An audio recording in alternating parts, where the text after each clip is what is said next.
Oh my goodness.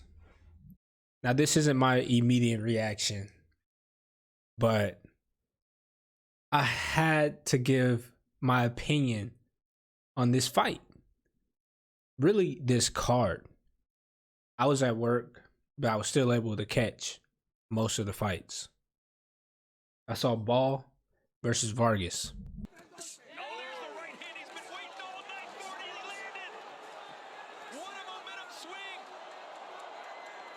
The crowd's buzzing now, and there's Vargas going to the canvas.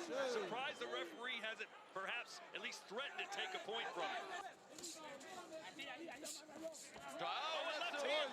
They're going to call a knockdown. For an attack, he got clipped first, though. Right hand, and that's a legitimate knockdown against Tyson. Now, Ball was losing it at the beginning, first half, but I think Ball won that fight. Those two knockdowns don't count for nothing. Vargas was running, and I just felt like Ball controlled the ring and he was more active the second half of the fight, and he scored the knockdowns. And then Parker and Zhang. Oh, and just like that, big bang. Zhang, sorry, he's technically very good and patient, but sometimes just wish he'd just be a little bit assertive. Oh, right hand, and that knocked him off balance. And now Parker may see something. Yeah, he was a little loose with that left hand position, Zhang. Lovely little flurry there from Parker as well. Yeah, it was a good right hand. It really was. Looking for it again. That was a good shot. With that left hand. Oh, right hand from Parker. And that woke Zhang up. And boy, does he need to wake up. Well, he's not. He's boxing well. And he's and that puts Parker down again. An innocent-looking punch. A couple of times I thought Zhang was just going to put Parker out of there. I really did. I was like, dang it. Like, I really want Parker to win, but I just don't think it's going to happen. But hey, he stood up. He got up each time he went down. His little meter, like on Undisputed, was slowly going down, but he managed to make it throughout the fight, and he actually fought a beautiful fight. He looked good to me. Aside from getting knocked down twice, he looked good. And the dude he's fighting is old. Like, yes, of course, but that dude has some serious power. I just feel like Joseph Parker's game plan was really good. And I think that he, aside from the knockdowns, fought a really good fight. So I was okay with that. And then we get to the main event. And I'm thinking in my head, like, you know, it'd be really cool. I wanted AJ to knock him out, but I didn't think it was going to be so early. Like, bro, second round. You know, the first round, they kind of came out and I was like, oh man, like I wasn't too sure about it because Francis was applying a lot of pressure. I feel like AJ was getting touched by that hook, and then AJ hit him with a straight and then knocked him down. As soon as I saw that, I said, bro, this fight might be over. I didn't know. I was questionable. Like, I was questioning, does AJ have the power to put this man down? And as soon as I saw it, I was like, he got this. But then he was a little patient there in the round. At first I was mad that he was so patient, but it turned out to be a phenomenal idea. That second round, he came out, made good adjustments, and bro, the way he hit that dude the first time, bro. Heavy. Hey, man. I'm surprised Francis got up. That's all I'll say. But Francis stands up, and he was not there at all. I don't even know if his reaction time was so slow to that punch. It's not like AJ did anything crazy. AJ could just see it. He just smelled blood, and he went for it.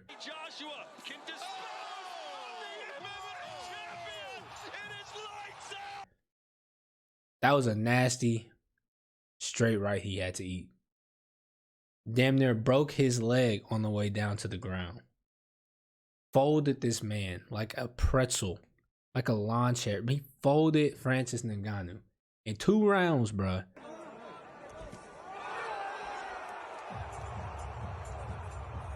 So he wasn't even, you can't say he was tired. Like, I wouldn't be tired after 2 rounds right now, and I haven't gone in the gym in a while. So you can't say he was tired. This dude is fresh and just got hit with 3. I wouldn't say fresh, because when you get buzzed, it does kind of affect you. I've never been buzzed that bad, but I imagine, bro, getting hit right on your temple by Anthony Joshua, yeah, that's buzzing you pretty bad, bro. Your head is rocking. And then he got put to sleep. Man. I mean, listen, the crossover, you know how I feel about crossovers into boxing, and that's how they end. Just like that. I don't know if I could say AJ is back. Because when Ngannou fought Tyson Fury, I felt Tyson Fury just fought a bad fight. I didn't think it had anything to do with the stuff that Ngannou was doing. Now, he was better than what I thought, for sure. But I thought Tyson Fury just fought a terrible fight.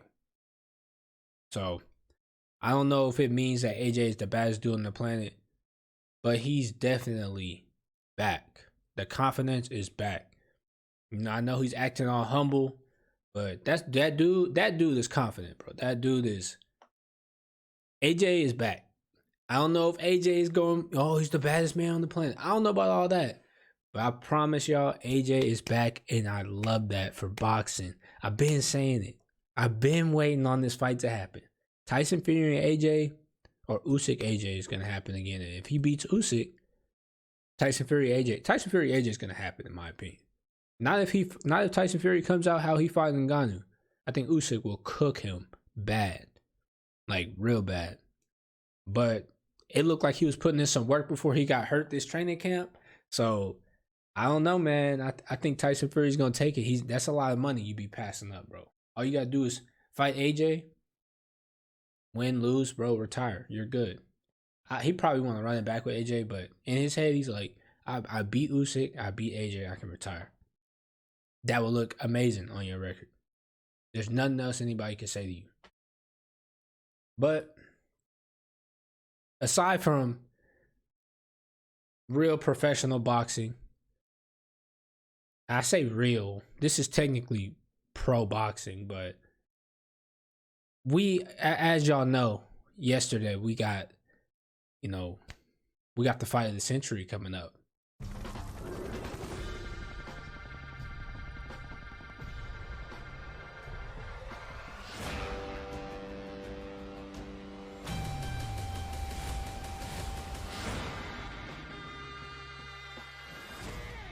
AT&T Stadium. I think it said July 20th or something. Jake Paul versus Mike Tyson. Now listen, y'all can call me crazy, but I think that has the potential to be a good fight. I really do. I seriously think Jake Paul, Mike Tyson has potential to be a good fight. I think there's a good chance that Mike Tyson gets knocked out. I mean, same with Jake Paul, but it's a very good chance that either of these guys get knocked out. I think Jake Paul's power is real, and Mike Tyson is old. So we'll just have to see. I think Mike Tyson's still a bad dude, but we'll have to see. That's going to be a good fight. Respect to Jake Paul, because, hey man, in your sixth fight, something like that, he's taking on some decent comp. Like, most boxers don't take on, I mean, I wouldn't say Tyron Woodley's decent comp, but like Silva, Nate Diaz, Tommy, who did he just fight? I don't know the last 2 dudes he just fought, but those 3 guys, like, that's decent comp for your first couple of fights, in my opinion. And they were decent fights to me. So shout out Jake Paul. And then lastly, I just want to say, I've always hated on you, bro. I'm a big John Jones fan, even though my man, he might be a super villain. I'm a big John Jones fan. I think he's the greatest fighter of all time. So I used to talk trash about Francis, but credit to Francis, because this was supposed to happen. Like, the fact that he even made it this far in boxing before this happened, It's pretty good. You went and fought Tyson Fury, supposedly the best heavyweight on the planet, and got past him, and you have people talking about you actually beat him. So credit to him for taking that chance and being able to perform and put on, decent shows for us. Second show, I mean, look, thank you for taking that fall. That was awesome. But the first fight, you shocked the world. And you shocked me because I was like, damn, like, is Fury really losing this? Because when I was watching it, I couldn't tell. It didn't look like Fury was doing too well. Like I said, I think Fury that was one of his worst fights I've ever seen. But yeah, man, credit Francis and Ngannou. I do think, bro, keep your head up. Yeah, great to see that Ngannou's up, alert, and I don't think he knows what happened. No idea. You're an inspiration. Okay, thank you. Beat a lot of people. Don't leave boxing. No, I will not. Don't leave.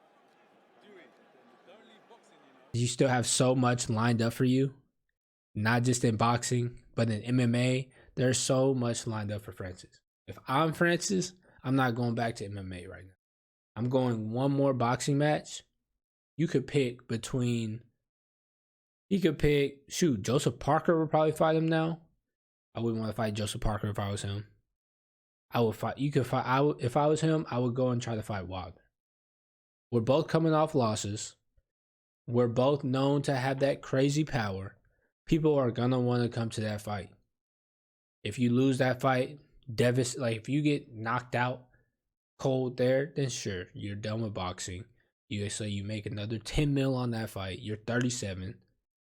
Then you go back to MMA, fight John Jones, fight Stipe again, one of the two, retire. That's what I would do. I would love to be in the fight game because I feel like that is the right way to do it. That is what I would do. I feel like people would eat those fights up. Even if you got knocked out 2 times back-to-back in boxing, when you make your return to MMA, you wouldn't be able to get cooked by Wilder. You would have to, I feel like you would have to put up some kind of fight. But once you come back to MMA, people are still going to remember that old Francis guy. Oh, he's in his own backyard now. This will be a performance. That's how you make your money, Francis. Take notes. Bro, I'm telling you, perfect plan right there. Perfect plan. Anyways, y'all, I appreciate y'all for coming through. Probably just going to post this, no edit. Just wanted to get my thoughts on the fight and some other news that has come up in the last day. So appreciate y'all for tuning in. I will talk to y'all later. Peace. And I'ma shoot hell for each and every one of my niggas. 4 ways you ain't fucking with us. It's like I'm satanic, cause I'm screaming out with the business. Blocking my waist and my britches. Spin on your block and clean it up like it's some dishes.